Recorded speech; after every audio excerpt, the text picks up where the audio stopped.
Well, the David Zaslav bloodbath continues over at Warner Discovery. The cuts are real deep. We're talking to the point where, anybody could be next, any show, any network. We discussed Snowpiercer has been canceled. It will have only one more season, and then it's done. Several other issues, shuffles of people in the higher echelon of the company. We don't know what they're going to do with TBS and TNT. I mean, I'm working on something that, as a suggestion, what they should do with those networks. And another network, Toonami, is going to might be going back to its roots, and we got a story on that as well. But the one thing that has been in the thorn in the back of Warner Discovery, and of course CBS and Paramount, is the CW network. And with the ratings, the way that the network has been going, how horrendous. I mean, you have the Tom Swift series. They're just losing people by the week. They just lost another 100% of their demographics just last week. And we're in a new week now. We're in July. Last week, they've lost their, pretty much 100% of their demo. I mean, who's watching Tom Swift? I mean, it is an embarrassment to what they've done to a classic novel for boys, what they've done to it. This was a novel series that was similar to the Hardy Boys and Nancy Drew Mysteries. If you're as old as I am, you remember those books when we were in school. They had great mysteries. They made a great TV series. I think it was on ABC on there, and a lot of the young guys like me enjoyed those novels. We went to the library or we bought the novels. I mean, it's something similar to the popularity Goosebumps, Come to Matter, or even Harry Potter. That's how popular these novels were. Tom Swift, was another series on there, and that goes back to the early 1900s, and what they've done to it. I mean, there are people in my comments line that's saying, "Geez, they just literally just butchered this series just for diversity and inclusion." But to get into the main aspect of this story with the CW, and this was breaking this last week, as Nexstar deal for control of the CW nears finish, ownership structure comes in focus. And folks, this is where the important part. Nexstar Media Group will be taking over operations at the CW. I mean, Warner's not out of it, but they're not going to be in full control. And the same thing with Paramount and CBS. Nexstar Media's group pursuit of the majority control of the CW is nearing the finish line, according to the people with knowledge of the pending transaction.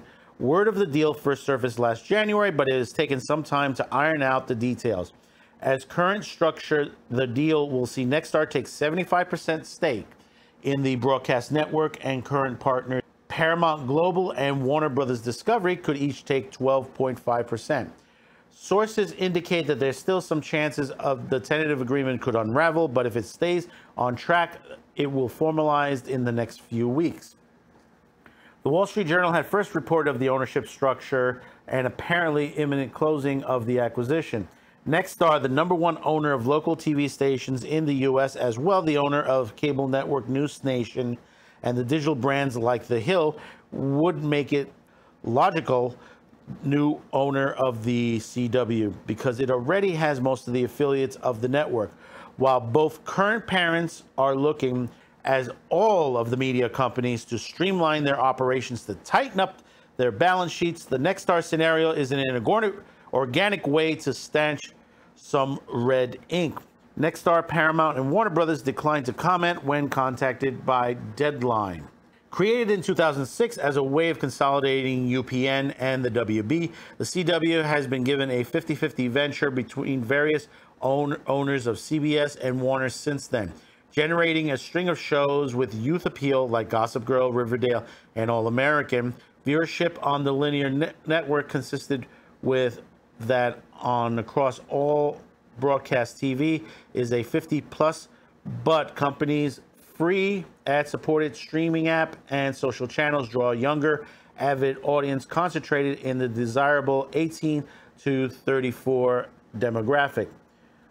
Macroeconomic conditions have worsened considerably since the deal first became public at the start of the year, with inflation skyrocketing and the rising interest rates bogging down many business deals.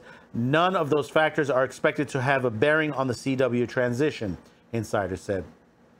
For one thing, there are no upfront costs for Nexstar. Instead, the company has agreed to shoulder the losses at the network, which could be north of $100 million this year.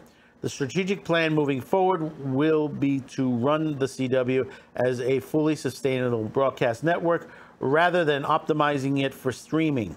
Even though the network itself has consistently booked losses, the joint venture partners have made hefty profits by licensing CW to Netflix, sometimes agreeing to renew these shows whose linear ratings do not appear to justify those re-ups. As they started to plan investments in their own streaming services, HBO Max and Paramount Plus, the current parents, ended CW's output deal with Netflix in 2019. As the network made its annual upfront presentation to media buyers last month, New York CW chief Mark Pelowitz alluded to the looming change of ownership, and at a time of transition, the CW announced the cancellation of a significant number of shows. Among them, discontinued Legends of Tomorrow, Legacies, Batwoman, Naomi, Dynasty, Charm, Roswell, New Mexico, In the Dark, and the 4400, and more to come. So basically, what we have here is that Nexstar will be taking over. Now, what will the CW look like going over to Nexstar? That's hard to say. Nexstar is a big company. Do they have enough money to sustain the CW the way it is now? I think there's going to be a lot of changes coming down the line. Now, they're gearing themselves as for the youth. Honestly, I'll tell you this. If they want to sustain their strength on network television as a CW, they'll have to change a bit. They can't gear 100% to youth. They're going to have to mix it up. This is why MeTV, Decades, and a couple other networks, Hero and Icons, are doing so well and moving up into the, I think what is it, MeTV's hit into the top 25 now stations. Why? Because the older shows are becoming more popular now. Shows from the 50s to the 80s have, cropped up to be very good. I mean, you got A-Team now on MeTV, and it's doing very well for itself. There are other things that are getting approved. We have another story, the Svengoolie after show, Sventuni. That's getting another season of it. There's getting more episodes of that. It shows where people are watching these shows. All you gotta do is spend some time on some of the Facebook groups on there, Sventuni, all the groups that are in there that they talk about the MeTV network, and you see what the popularity is. I mean, you got people that are doing a la carte food just to watch the weekend movies on MeTV. I mean, you see this constantly, pictures and stuff like that. It's like watching a football game on a daily basis with a lot of these fans. And I agree with them. And the thing about it is, you can do a mixed network. It is possible. You could do some classic stuff. You could do some newer stuff. But stay away from the politics. Stay away from the inclusion, diversity, all this bullshit. You see the network numbers. Netflix is cutting the budget on there. They're not going to be buying stuff all the time from the CW network now these days. You've seen the stuff they've cut already on there, and they're laying off left and right. They're laying off for animation. They're laying off all departments on there. Netflix is in trouble. They're losing subscribers. I have left Netflix. I do not subscribe to Netflix anymore. I rather watch MeTV Tubi TV, Crackle, Pluto TV, Zumo, and TV. Is it TV Line? It's the Samsung TV version of there. It's similar to Pluto TV. And they're making a lot of changes. And a lot of changes come. Midnight Pulp is another one that I watch a lot of now because they have now their own channels within Midnight Pulp itself. They got a Mystery Science Theater channel. They have the Retro Crush added in there. They have a gaming channel as far as for professional gamers. And they have like a Mystery Hunter, Crime Hunter channel on there as well. You see where the popularity is. They're pumping all this money into shows that don't work. Like I said, Tom Swift is one. Batwoman. Took them 4 years to cancel that show.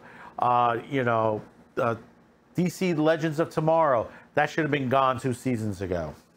Flash should be gone. Probably by next year, probably Flash will be finished. This is what's going on, and it has to stop. If this network is expected to survive, Nexstar has to take it to the next level.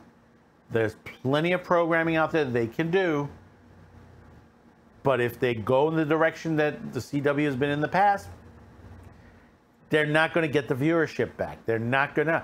Everything is tanking. You know, right now, Babylon 5 is on the shelf at the moment till this is over. Will it be a good show? I have my doubts. Warner Brothers could take this to the next level. They did before. They could do it again. But, like I said, the way Hollywood is being run these days, even though you have J. Michael Straczynski at the helm, doesn't mean it's going to be a good show. You've seen this across the board. You've seen all the Disney Star Wars shows, how awful they are. You got Baymax coming out, and a kids show, and they've thrown in how to buy tampons. How to buy tampons. What does that have to do with a kids show? Come on. I would see something more of that maybe toward a joke on a Family Guy or Bob's Burger type situation or Archer. Not something where it's kids are watching. This is why Cartoon Network, Nickelodeon, Disney Channel, this is why their ratings are low. We have, like I said before, we have a story. Toonami may be going back to its roots to keep its viewership. If they do it right, yeah, they may drag back some viewers that they haven't watched Toonami in quite some time. So we'll see what happens next. We'll continue to monitor what's going on over at Warner, Nexstar, see what happens as far as if they sign this off pretty darn quick. So comment, subscribe, like, share. You know what to do the rest. I hope you enjoy your summer. We have new stuff coming in the fall, new episodes, Saturday Pre-Flight coming back. We have classic episodes of Rabbit T. Rabbit coming soon. We're just now finishing up with the entire season. I think we're 2 episodes out to finishing the season. So we got that almost done, and we're going to be doing a lot with that. So until next time, thank you for tuning in, and hang in there, and bye-bye now.